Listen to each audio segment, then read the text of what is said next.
Kalau elektabilitas kan bisa direkayasa. Pekerjaan teman-teman akademisi yang bikin survei-survei yang menurut saya sih sudah terlalu jauh menyimpang dari tujuan kita berdemokrasi. Saya melihat begini, Ganjar itu oleh PDIP ditaruh di dalam toples, yang pegang toplesnya orang partai, mungkin Bu Mega lah. Sehingga orang nggak bisa bersentuhan, berinteraksi langsung ke situ. Saya melihat sih perpecahan itu dari komposisi kabinet sudah bisa kelihatan.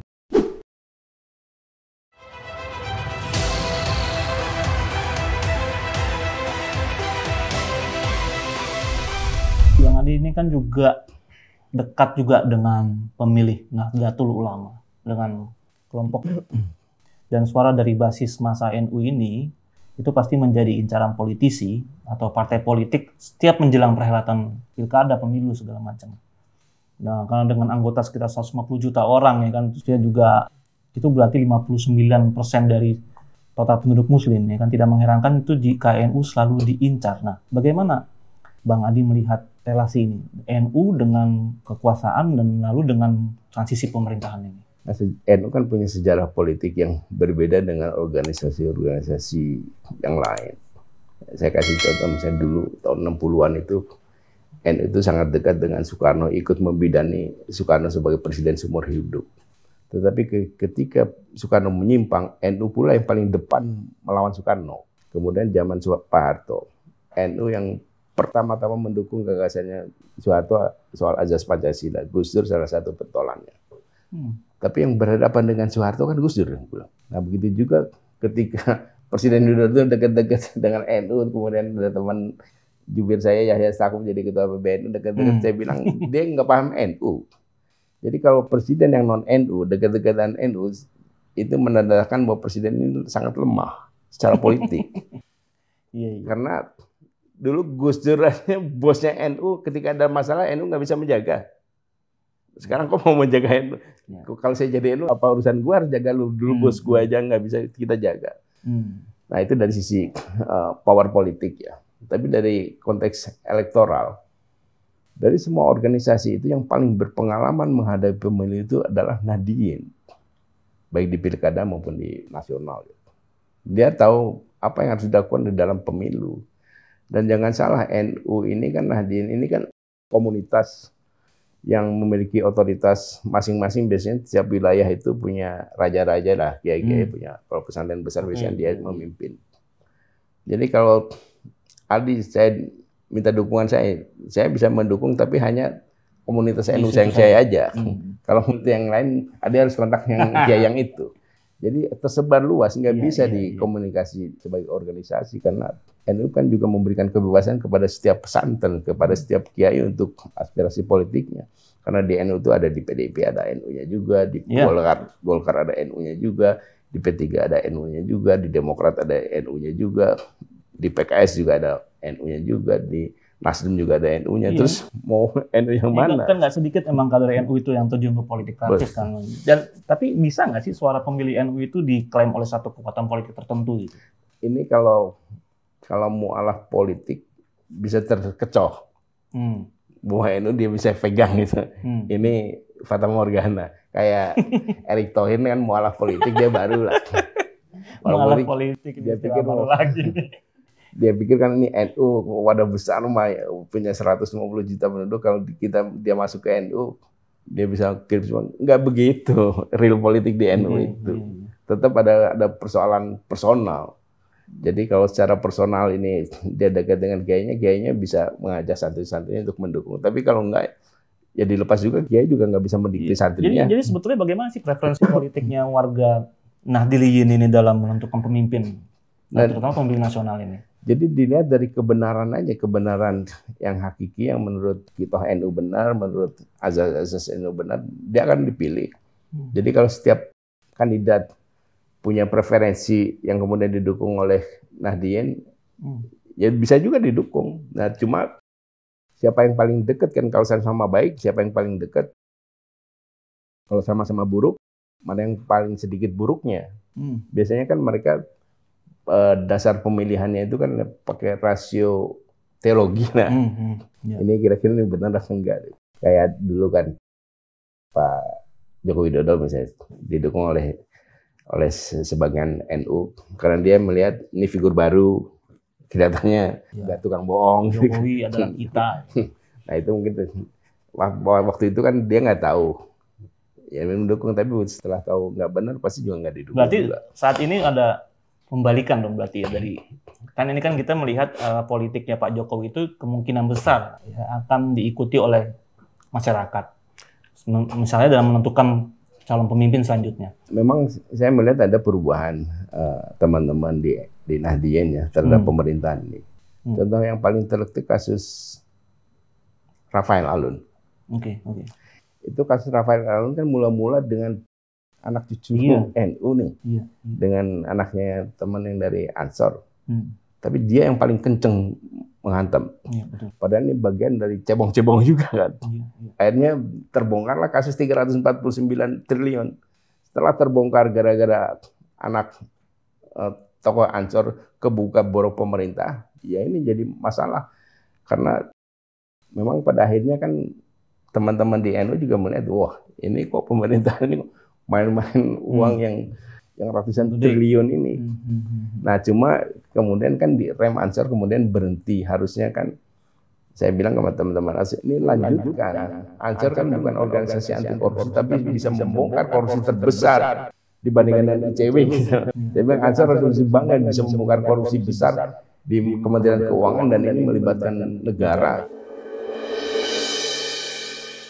Dan di situ juga ada Pak Mahfud. Kemudian saya nggak tahu juga kenapa kemudian berhenti. Tapi saya yakin di dalam hati mereka teman-teman Nahdien ini dia melihat bahwa ini ada masalah besar. Jadi tidak mudah kita mengklaim NU itu karena faktanya memang NU itu organisasi meskipun tradisional tapi cara berpikirnya itu revolusioner. Beralih ke ini terakhir nih isu yang juga lagi hot juga adalah isu politik identitas.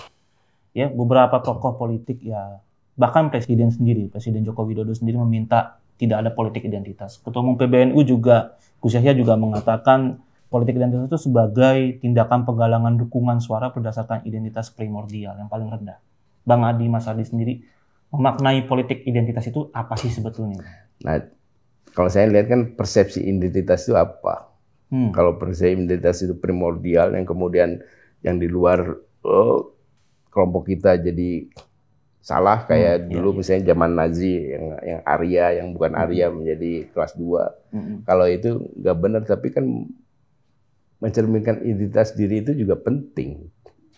Nah, kalau yang disebut politik identitas itu hanya ke satu figur, kepada Islam saja misalnya, itu salah. Kayak contoh di lapangan kan kontestasi ini kan selalu menyebut ada Jawa non-Jawa, Islam non-Muslim. Karena itu fakta politiknya, realitasnya ada seperti itu. Yang perlu dibatasi ini kan cara menjelekkan kelompok lain. Jadi kalau saya sih merasa bangga saya sebagai orang Sunda yang bebas, egaliter. Saya bisa mengkritik Jawa, bisa mengkritik Sunda, bisa mengkritik Republik. Karena saya bangga dengan kesundaan saya yang ada Trans Cirebon yang gak ada masalah juga. Di mana salahnya? Saya sebagai Islam saya bangga, agama saya Islam, karena itu tindakan saya benar karena agama saya menuntun saya untuk menjadi benar. Terus kita banggakan Islam yang gak ada masalah juga. Persoalannya di mana? Kecuali kalau kemudian kita agama A, kemudian B kita bilang salah, itu yang nggak boleh. Tapi dalam politik hal semacam ini yang gak ada masalah juga. Nah, ini kan kalau orang makin cerdas, bangsa ini makin maju. Ini soal politik identitas nggak ada masalah. Nah, sebelum ini kan nggak ada masalah juga. Jadi kalau sekarang politik identitas ada masalah, ini akibat dari proses pembodohan selama 10 tahun ini. Kita dibodoh-bodohin terus akhirnya kita takut sendiri kepada masa lalu yang sudah selesai. Jadi kalau ada masalah politik identitas, ya jangan menunjuk orang lain, berarti ente tidak menjalankan perintah konstitusi untuk mencerdaskan bangsa. Akibatnya menjadi seperti ini. Karena itu sebaiknya segera ganti pemerintahan dengan sistem yang lebih baik, yang bisa mengakomodasi semua perbedaan. Jadi jangan memanipulasi Bhinneka Tunggal Ika. Bhinneka Tunggal Ika itu kalau orang lain mau menerima kita baru dianggap bineka. Padahal kan saya bilang Bhinneka Tunggal Ika ini kan berbeda-beda, tapi kita anggap sama. Jadi ada orang yang berkarakter A, ya biarannya ini memang perbedaan. Yang penting perbedaan itu tidak masalah, menjadi berkah. Yang tidak boleh itu kan bercerai-berai. Nah, jadi sepanjang itu tidak bercerai-berai, tidak ada masalah juga. Wajar ketika seorang calon yang mau maju ke dalam pemilihan itu menggunakan identitasnya itu sebagai magnet daya tarik untuk. Betul. Jadi kayak setelah reformasi kan, tadinya kan politik identitas zaman Soeharto juga dilarang. Tapi setelah reformasi kan orang berbangga-bangga kampanye putra daerah. Itu kan primordial, politik identitas. Ya buktinya tidak menimbulkan masalah apa-apa. Nah jadi karena itu saya secara budaya sih saya tidak suka kepada para pejabat yang memberikan salam menggunakan semua agama. Ada assalamualaikum, ada salam ini segala macam. Di mulut kalian seolah-olah sama, tapi hatinya kan enggak, penuh kebencian.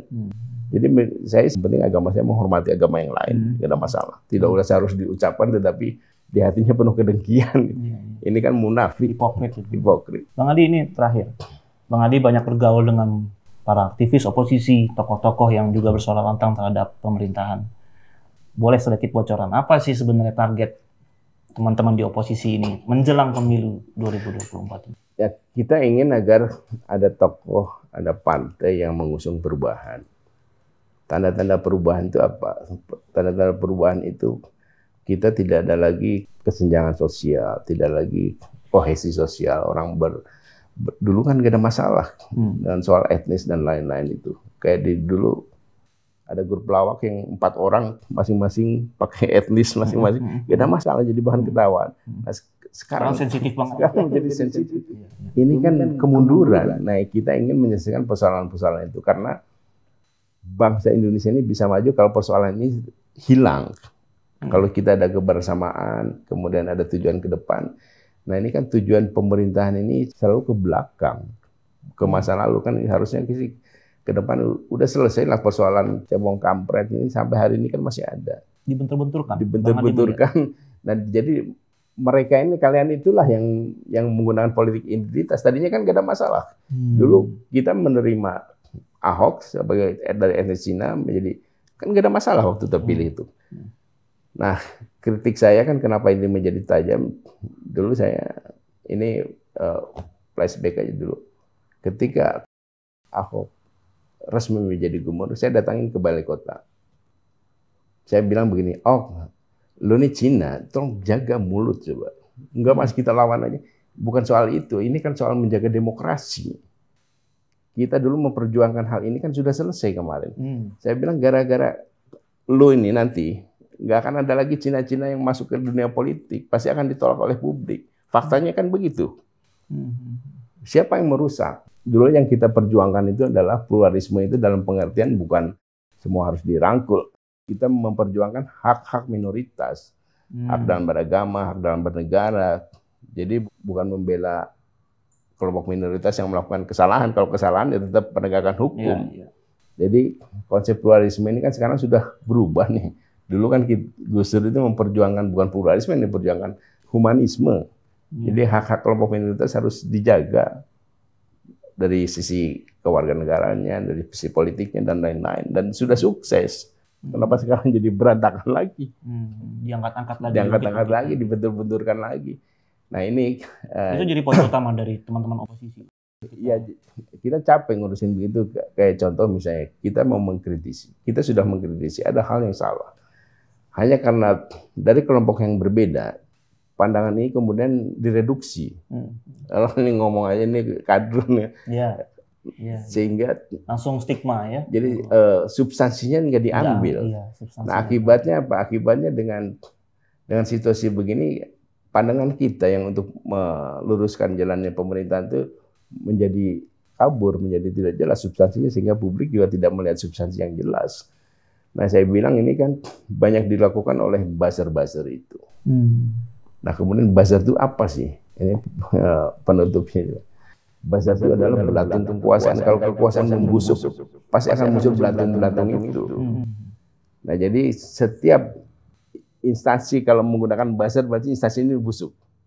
Karena buzzer itu hanya tumbuh di tempat-tempat yang busuk untuk menjaga agar orang tidak mendekat ke situ karena sudah jijik lihat buzzer itu. Nah, jadi kalau pemerintahan yang baik kan ada influencer yang menyebarkan keharumannya. Jadi kalau buzzer itu jenisnya bukan influencer, itu bagian dari belatung kekuasaan yang membusuk. Thank you banget Bang Adi atas waktunya, pernyataan-pernyataannya. Kawan Akurat, demikian dulu perbincangan kita dengan Bang Adi Masardi. Semoga bermanfaat. Akurat Talk, kena tuh barang. Mantap.